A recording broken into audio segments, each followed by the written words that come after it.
Thank you very much, Mr. Presenter, for the introduction. Let me start by acknowledging my colleagues, all the honorable ministers,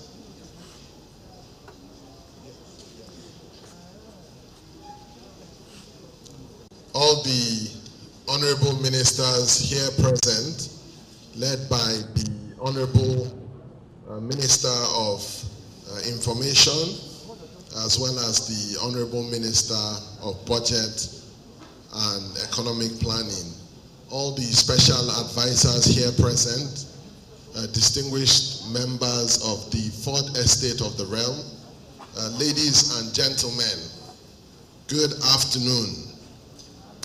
Today, I'm here to speak on our achievements and what we have done under the Ministry of Steel Development based on the mandate by President Bola Ahmed Tinubu.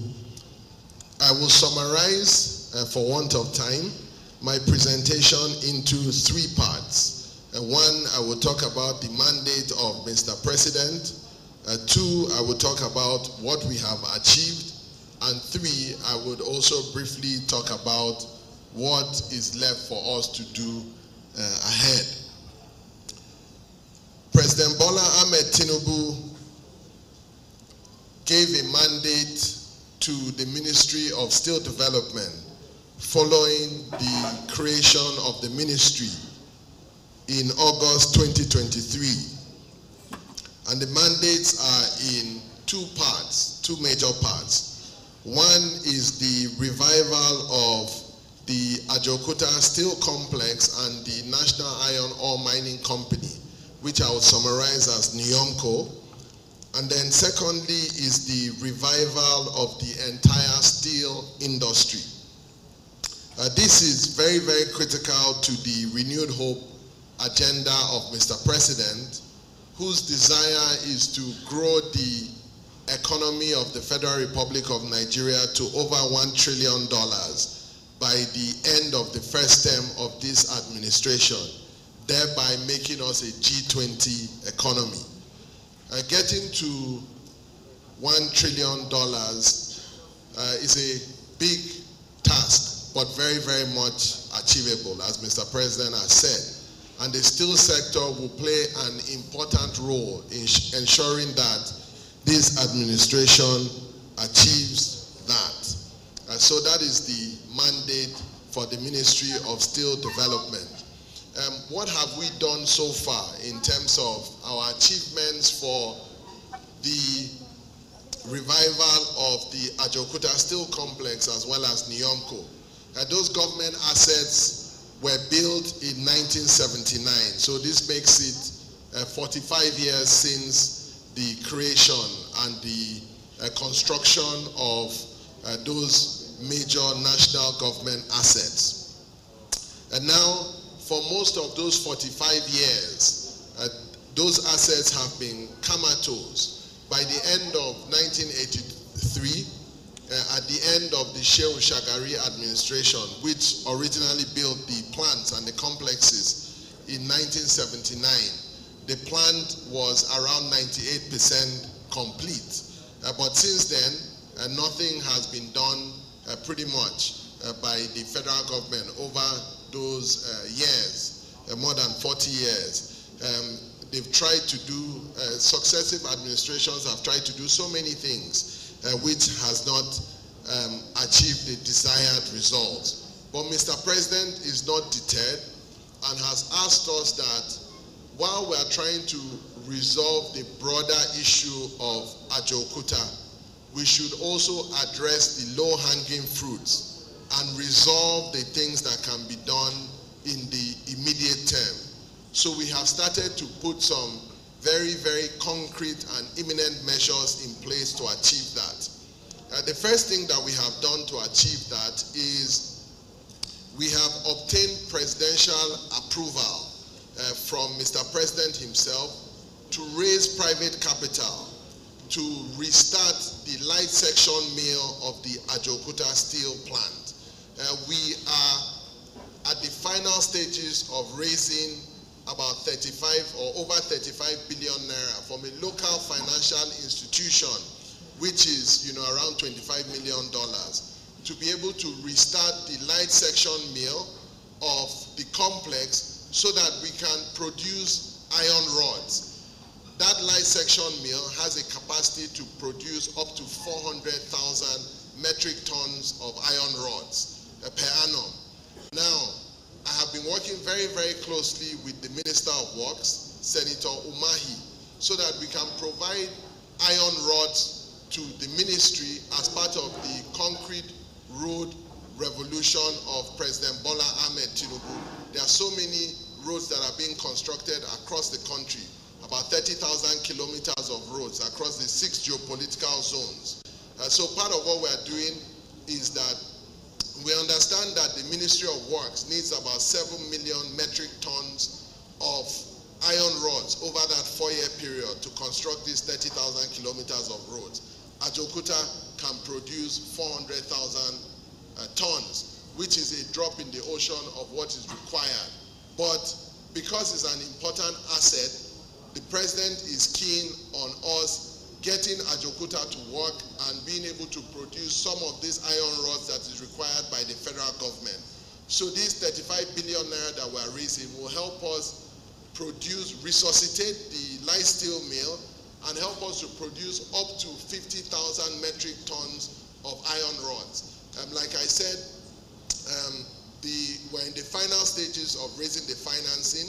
The local financial institution has given us a final offer, which I have done a cover letter and forwarded the relevant documents to the Minister of Finance to be able to take the financing on behalf of the federal government using promissory notes that will be discounted and provided for Ajokuta to be able to get back on track in terms of the iron rod production. So that's the first thing. The second thing that we've done in that regard is we have had advanced discussions with the Ministry of Defense. So I have engaged on several occasions with the Minister of State for Defense, Governor Metawale, who is in charge of DICON. I've also engaged with Alhaji Badaru, the Minister of Defense, to work on using one of the engineering workshops or engineering plants in Ajokuta to be able to produce military hardwares for usage by the Nigerian military to enhance our security situation. So what is required is we have a methodological development center that has the ability to provide us with the lead and zinc that is required to be able to provide and produce some of these military hardwares, whether it's vests or helmets or bullets or components for tanks, so on and so forth. The MOU has been prepared. The MOU is on my desk currently. I'm reviewing it. Part of what we're trying to tidy up in terms of dotting the I's and crossing the T's is to ensure that we're able to secure the required financing. We want to pursue a private sector route to raise the financing to be able to revive that plant. But we also want some push and some contributions by the federal government as well. So that's the second thing that we're doing regarding the first mandate. The third thing that we're doing regarding getting Ajokuta and Nyomko back on track is we have started having discussions regarding reviving the power plant. Ajokuta has a 110 megawatt power plant that can produce power that can supply power not just to Ajokuta Steel Complex, but also to the national grid to improve power supply. Because of the lack of funding and lack of resources that are available, part of what we are doing is we're trying to think outside the box and be innovative. So we're engaging in a PPP partnership where the asset will be used as the collateral, so to say, and the private sector investor can come in and give us financing and provide financing to be the power plant back on track. We're talking to 3 potential suitors right now, including Transcorp Power, including Niger Delta Power Holding Company, and the Third is Reticulated Global Engineering. Those are the companies that we're talking to ensure that the power plant is back on track. The fourth thing regarding Ajaokuta and NEOMCO is, which is extremely important, in fact it should be number one, which is we have initiated discussions with the OEM, the original equipment manufacturers, the original builders of the steel plant, to come back and complete the job, right? To revive Ajaokuta, we need about $2 billion based on estimates from experts. And the Russian builders that came originally to build the plant have shown willingness and desire to help us to complete the plant and to bring in the funding using a structure that will be acceptable and will be in the best interest of the Federal Republic of Nigeria. Now, although we are talking to the Russian TPE company, we have a lot of reserve bidders and other parties that have also shown interest, including the Chinese, including some of the Arab companies, the Indian companies, and even Nigerian companies. The consortium that the Russian company is leading also includes Nigerian companies as well, or a Nigerian entity. So we're factoring in local capacity in the entire conversation. So that's a very, very important component which we're trying to resolve. The fifth thing that we're doing regarding the first mandate from Mr. President is we are also putting measures in place and looking at creating an industrial park in Ajaokuta territory. There's a steel territory that occupies about 24,000 hectares of land, which is almost as big as the size of Abuja. Now, of that 24,000 hectares of land that is available, 800 hectares, the steel plant is built on 800 hectares. So there's over 23,000 hectares of land that is available. The idea is to create an industrial park where all steel operators, not just in Nigeria but in West Africa, ultimately will coalesce and produce, a steel component. So that will be the industrial hub of Nigeria, hopefully.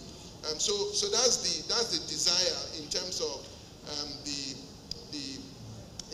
addressing the first component of what Mr. President has desired for us to do in the steel industry.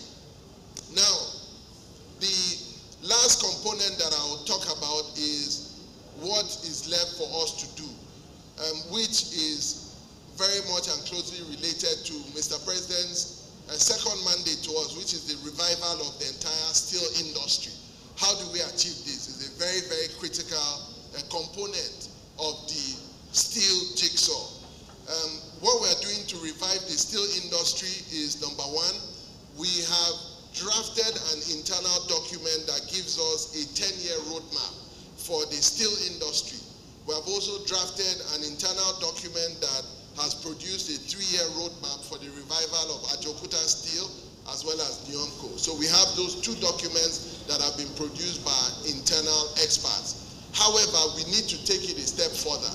We need to consult and work with all the industry stakeholders. We have to be able to do testings. We have to be able to bring in consultants. We have to be able to bring in consultants to look at, similar steel markets that are similar to what we are doing in Nigeria or what exists in Nigeria. So we have to be able to look at, the Indian market, the Egyptian market. We have to look at, even some European markets, including Russia and maybe the US, to be able to decide and determine how best for us to revive the steel industry. That will require some funding.